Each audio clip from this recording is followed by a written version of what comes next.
the business class.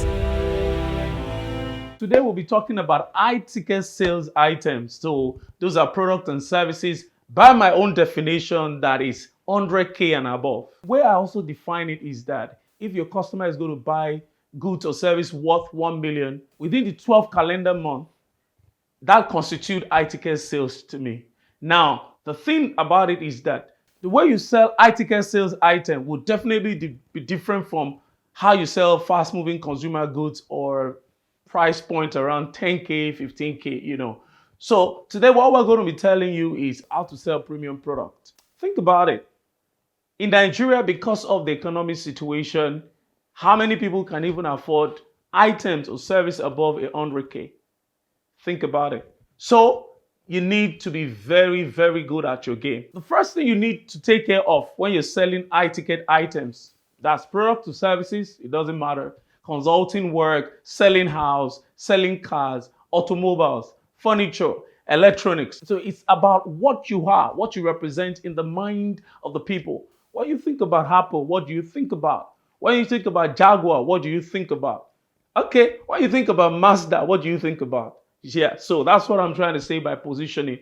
It's what you are in the mind of the people. So you must get your positioning right. And how do you do that? Branding becomes very essential because branding is all about how people perceive you as against what you are even thinking they are thinking about you. So in the marketplace, it's not about what you think about yourself. It's about what people are thinking about you. And that narrative, you must play a crucial part in defining it. So, yeah, it won't matter what people think about you, right? But you can control the narrative in their mind. So, as the custodian of a brand, of a product, it is very essential for you to get your narrative right. What are your core values? What are the pain points that you're trying to solve in the marketplace? These things are critical points when you're trying to position yourself in the marketplace. So, number 2 point is to communicate value.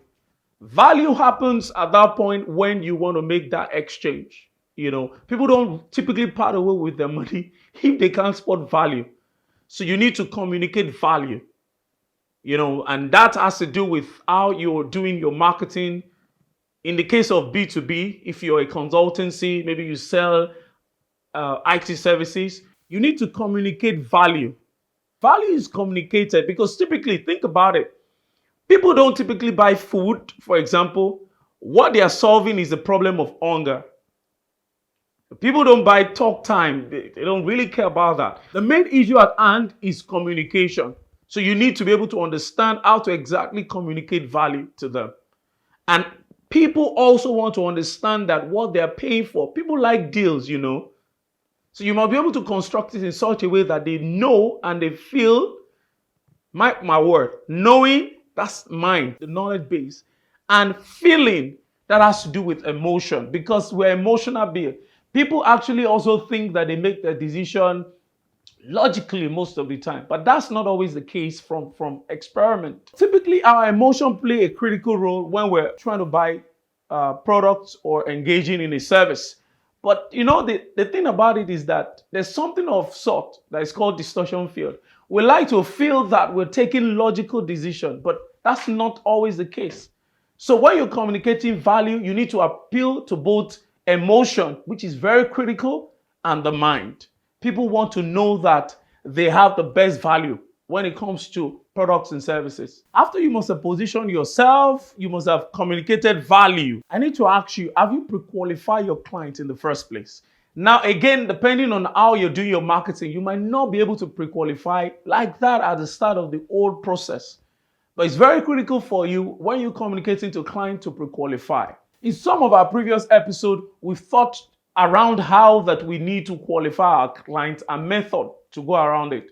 So now the question is, if the client is willing but not able, that is not your problem.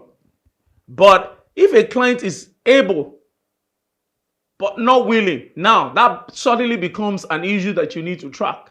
So what I'm trying to say, in other words, is once you pre-qualify the client and you know that potentially they can afford the product or the service, then it is now left for you to determine how to get to the end of the game, which is closing the clients. That's why most people make the mistake. Now for high ticket items, The way people that buys high ticket think is different from low ticket sales.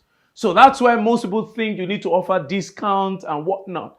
For a person buying high ticket items, they might not necessarily need that. What you need to do at that point is to show how your products and services solve the exact problem that you're looking for.